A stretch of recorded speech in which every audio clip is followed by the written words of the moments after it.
Okay, we're live here with Dr. James Beckman, the founder and CEO of Theraderm Clinical Skincare.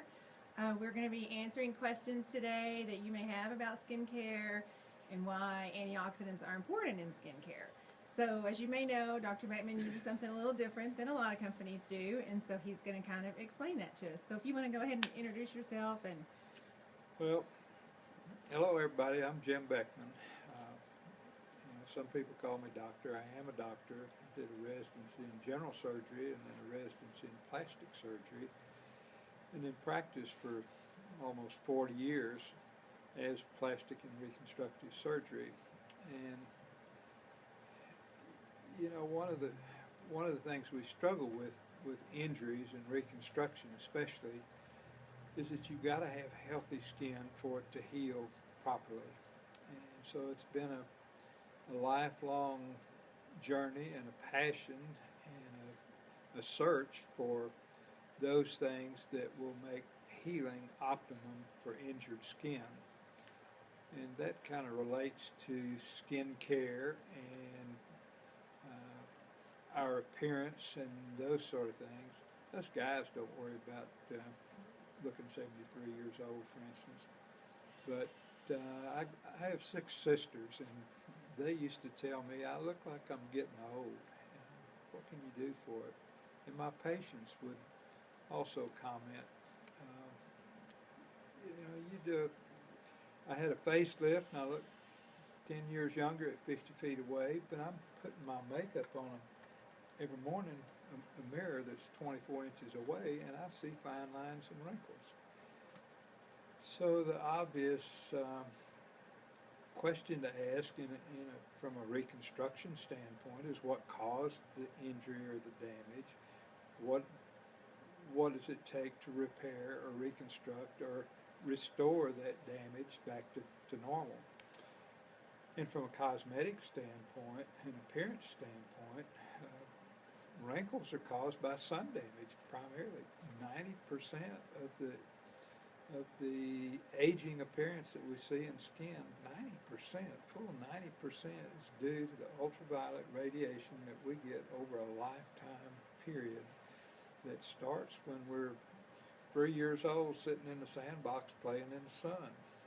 We don't know it at the time, but until we're 18 years old, we've achieved most of the damage that's going to show up later on in life.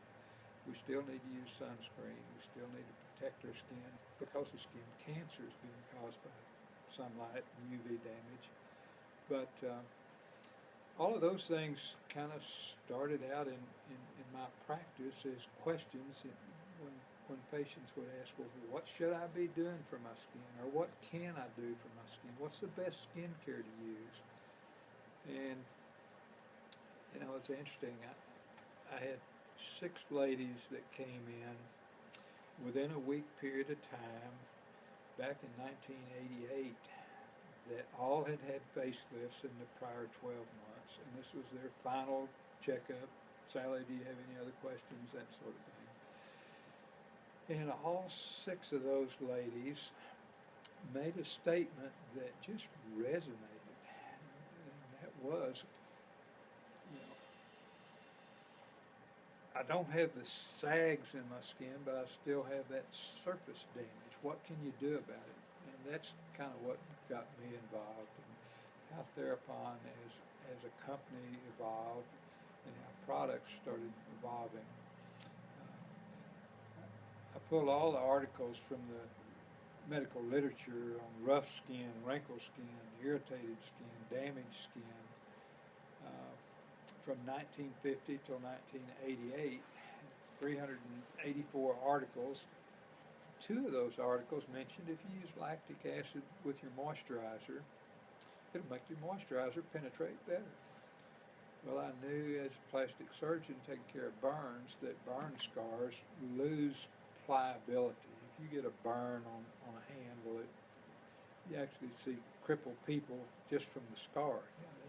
They survived the burn, but they had problems with everyday life.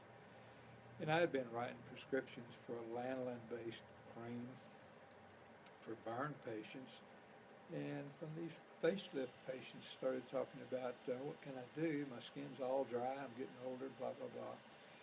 I said, I'm going to make a lighter weight moisturizer, and I'm going to take some lactic acid and have every patient use some lactic acid and a moisturizer. I want to see what happens. And by golly, within 6 weeks, well, I made 1,000 jars of each of those and said, well, for the next year, every patient that comes in my office, whether a new patient or old patient, we're going to get a lactic acid and a lanolin-based facial lightweight moisturizer. And invariably, at about 6 weeks, they were coming back in saying, my wrinkles are going away. My next door neighbor commented on how young I'm looking.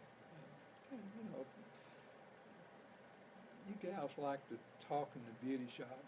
You let the secret out. The girl in the next chair wants to know, where are you getting that stuff? And I've got a sister in California that needs to know about this. And pretty soon, other plastic surgeons were calling me and saying, Jim, can you get me some of that?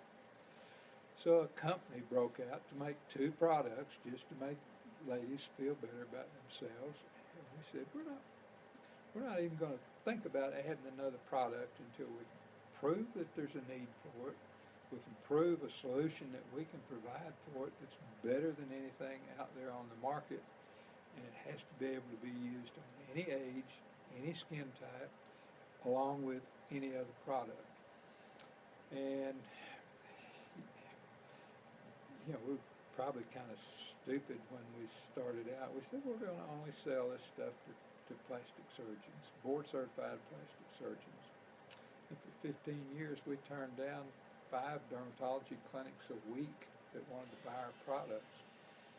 But I wanted to make sure that folks were using our products in the right manner.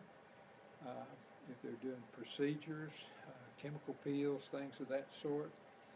I wanted our customer is the end user, that lady that has trusted us to provide products for her through her other plastic surgeon. We wanted her to get the best possible result. So we were very slow to add new products and to go outside of our market. We still want to make sure that folks know how to take care of and treat any problem they might create, whether it's through laser resurfacing or deep chemical peels. They need to know how to take care of problems that they cause, and certainly we find great privilege in being able to talk to estheticians and plastic surgeons every day around the country that have problem patients that they want our advice on what they should be done. We don't practice medicine over the phone, but we can give good advice, and we love talking to people. So we'd welcome your questions if anybody has any questions.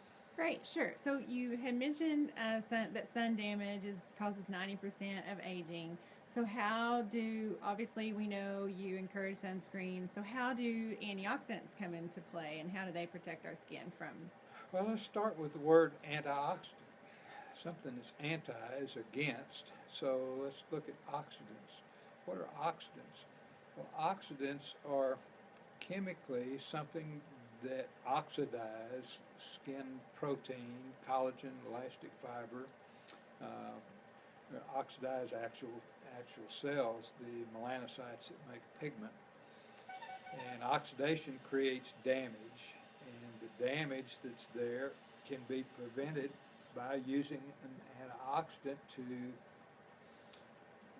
not erase, but to prevent the damage from occurring from whatever stimulus. In the case of sunscreens, we're trying to block the UV rays that come and oxidize skin. So we use an antioxidant to prevent what we call harmful free radicals. That's the process that an oxidizing agent creates damage. It creates a change in the chemical that collagen, for example, is a protein, and if you split that protein, you damage it, and you don't have the strength and support to skin, so you get laxity and wrinkles and things of that sort. So Antioxidants are designed to both protect and prevent from other damage. Okay. So you had mentioned free radicals. What exactly is a free radical? What's the definition of a Well, free radical? don't want to bore folks with deep chemistry, but a radical is a chemical term. And in chemistry, if you have something that's neutral and is not a charged particle, it's not a radical. But if you have something that is a charged active particle, we call it a radical component. Now, interesting, it's a paradox. We couldn't live without free radicals. Vitamin C acts to do the things it's doing by temporarily becoming a radical, but it's not a harmful free radical. Now, those radicals are harmful free radicals that are caused by sun damage are actually particles that have an unpaired electron. And that electron seeks to go out and attach itself to steal an electron from something else. And when it does that, it damages the other protein or component, chemical that it stole from. Okay. So what are some examples of free radicals? Like with the UV rays, is that a free radical? We call it reactive oxygen species, or ROS is the primary term for harmful free radicals, and that's an oxygen that's been empowered by energy going into that oxygen to create an unbalanced, an unstable oxygen, and that's what attacks. So that's what sunlight actually does. The UV ray imparts energy to oxygen in the cells, in the wherever the body cells are that are exposed to it, and that's what creates the damage. Okay, okay. So we have a question here. They've noticed pycnogenol is one of the main ingredients in OPC. So what is pycnogenol? Well, pycnogenol is actually a brand name for a process of harvesting a free radical scavenger. Now, the free radical scavenger as an ingredient is what they call pycnogenol. Now, there are a number of free radical scavengers. Our vitamin C actually is a very good antioxidant free radical scavenger. But once it has trapped a free radical, it can't do its main job as a vitamin C. The pycnogenol ingredient, really, if you were to describe that group of chemicals, we call OPC, oligomeric proanthocyanidin. Oligo means more than one. Proanthocyanidin means you have several groups stuck together that form a really powerful trapping mechanism for free radicals. Now, the OPC pycnogenol, I mentioned, is protected by patents. There's a PhD in France back in the late 50s actually started research in free radical scavengers after reading the journals from Cartier. Jacques Cartier was a French explorer that back in 1535 came from France over to Canada, came down the St. Lawrence River, and he was going to map. That's where we get charts, or the cartographical charts come from Cartier, the person historically that mapped most of Canada in the early years. Like I say, 1535 is when he came. He had 3 ships and about 100 men on his ships. And as you know, it takes a long time to cross the ocean, and it takes a long time to travel 1,500 miles down a river with 100 men and boats, depending on whether the wind blows or not. But along the way, he and his men made friends with the natives, basically Canadians, but they were Indians, natives that lived along the riverbank. And they were very intrigued with the white man, if you will, that showed up. And they formed very strong alliances and friendships with these Indian people. But the problem was that they didn't have a vitamin source for vitamin C uh, in the rations they were eating, and 100% of the 110 men came down with scurvy. Scurvy is a disease formed from the absence of vitamin C, and what happens is the connective tissues of the body just are slowly dissolved. Gums recede, teeth fall out, joints swell, tendons break, and it ends up in death. Well, about half of Cartier's men had died from scurvy, and this was in October, November. And one of the Indian chiefs told Cartier, if you'll take the bark on this tree and you'll boil it and make a tea, and your men drink that tea, it will save their life. So Cartier was skeptical, but with half his men dead already and the rest suffering from scurvy, they did this. And within 3 days, those men that drank that tea from the French maritime pine bark were completely back to normal and on the mend. And the result is kind of history. That got written in Cartier's journal, and Dr. Masquelet in France, some 500 years later, 400 years later, read that journal and said, I want to find out what that was. And he did his research, and like I say, PhD scientist, and he isolated a technique or perfected a technique to harvest those oligomeric proanthocyanidins from the French maritime pine in a way that there were no impurities and that it didn't damage the ingredient. And actually from 1960 on, those ingredients were used in capsules taken internally to prevent major illnesses in the body, including cardiac disease, cholesterol plaques within the arteries themselves, some significant things. But I read a study back in 95 or 96. I was really concerned about things I was reading, sun damage causing the aging of the skin, and as well as aging in our bodies throughout. And I read about these proanthocyanidins, and I read a particular study where they took some of those OPCs and they had normal healthy cell cultures, and they irradiated with artificial sunlight the dosage that it took to kill all those cells.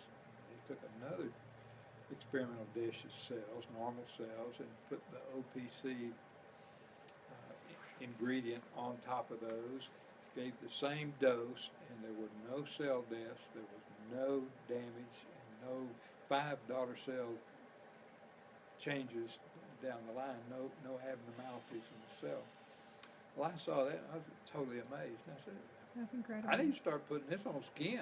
And that's where our product OPC comes from. And we're so glad you decided to do that. So Anne has called in. She has a question. She wants to know why OPC is reddish brown, which I think you've kind of explained, but if you could just say, and she also wants to know if it will stain her skin if she puts it on her face. Well, those are all good questions. If you took a plant substance, and pine bark is, it's a natural occurring, whatever, and made tea with it, it's kind of pigmented color, just like if you made tea that you were going to drink, it has a color to it. So that's where the reddish brown color comes from. And every single batch of ingredients that go into our OPC will vary a little bit in color. Just like every different flavor of tea that you get will be, there's black tea, green tea, neutral color tea. I don't know all the colors, but I know lots of tea. there are lots of different colors of tea. And this happens, the ingredient, the proanthocyanidins, are always the same consistency, the same effect. Awesome, great. So staining her skin. Stain the skin or not? Well, the answer is no. If you eat grape jelly and don't wash your face, you're going to have purple lips. So it's not a stain. It's not really a noticeable color when you put OPC on your face or on anywhere on your skin. Our skin has a reddish tint or Mm-hmm. reflective tone to it anyway, so it's not noticeable. And the next time that you wash your face, it's going to completely wash off, especially if you use Theraderm cleansing wash. Okay, makes sense. So we just got the question of will antioxidants help if you take them internally? So if you eat your antioxidants or you take supplements, will that help your skin be healthier and look better? Well, they will. Our OPC product that we're using topically is the same OPC ingredient that was used in capsules, still available in capsules, that yes, definitely have a very beneficial effect. There's another ingredient in that OPC product called alpha lipoic acid. Mm-hmm. It is a very potent antioxidant, and in fact, it has several significant uses. A diabetic that takes that internally, dietary in a supplement form, it's been proven that it decreases the nerve damage from diabetic end-stage nerve damage. It also increases liver health to the extent that, well, look at it from another way. Most of us have heard stories or kind of aware that there's such a thing as some mushrooms that are poisonous. Mm-hmm. The Amanita mushroom is the mushroom that you eat and 12 hours later you're dead. I mean, Wow. there's been no cure for it until about 15 years ago, an internal medicine doctor was doing research on that particular mushroom poisoning and started using alpha lipoic acid, purified, injected into the vein, and it's now the only cure known for Amanita mushroom poisoning because it reverses that poisoning. Wow. So it stands alone as something everybody ought to be using, externally and internally. That's awesome. So if you consume a diet high in antioxidants, that's obviously beneficial for your face. Yeah, and I like to eat a little chocolate along with it. Don't we all? So we heard it straight from Dr. Beckman. He said we can eat chocolate and have great skin. So how do the free radicals age us? Like, what is that process? I think you explained that a little bit earlier, but Well, we'll go over it again a little bit. Free radicals can be harmful or they can be normal. Free radical is just the structure that's there. But the harmful free radicals and how they work,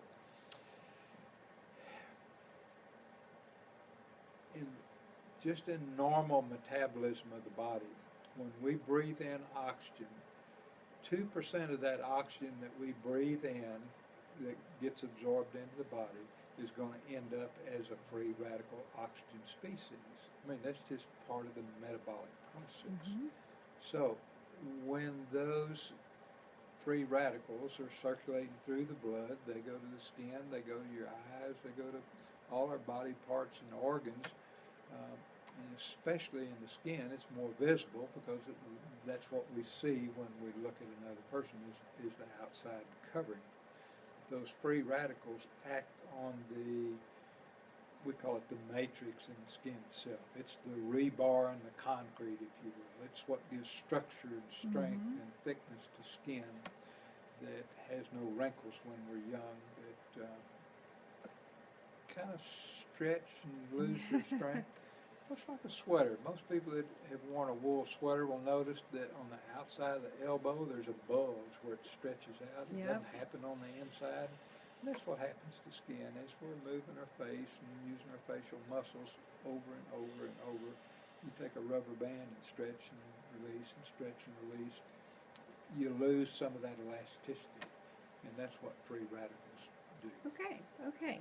So we had another call-in question, and somebody wanted to know why you should use your OPC after the fruit acid.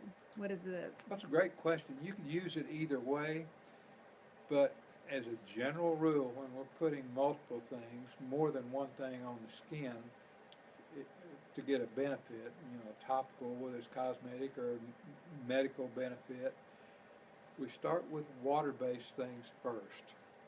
And the more mixed or somewhat oily things go on, and then the very last thing that you put on is the oily moisturizer or that sort of thing. OPC is a water-based product, and our fruit acid is a lactic acid water-based product as well. But what we do know is that lactic acid, when put on the skin, enhances the penetration of anything that comes after it. So we get a better penetration of the OPC. We get more bang for our buck, if you will. We get more positive result by using the fruit acid first than the OPC. Perfect. Okay, so what are the best antioxidants? In your opinion, what would you suggest? I think you kind of have said that, but... Well, there are a number of antioxidants that are out there in foods that we eat. Any of those foods that are blue or purple, blueberries, eggplant, those categories have the cyanidin ingredients in it. Cyan means blue, so those bluish vegetables. Vitamin E is alpha tocopherol, and it's a very good antioxidant, but it only penetrates in oily substances. It can't get into water-based. It can't get inside the cell, where the pycnogenol can go into a water-based system, or it can go into an oil-based system. It can cover both bases that way.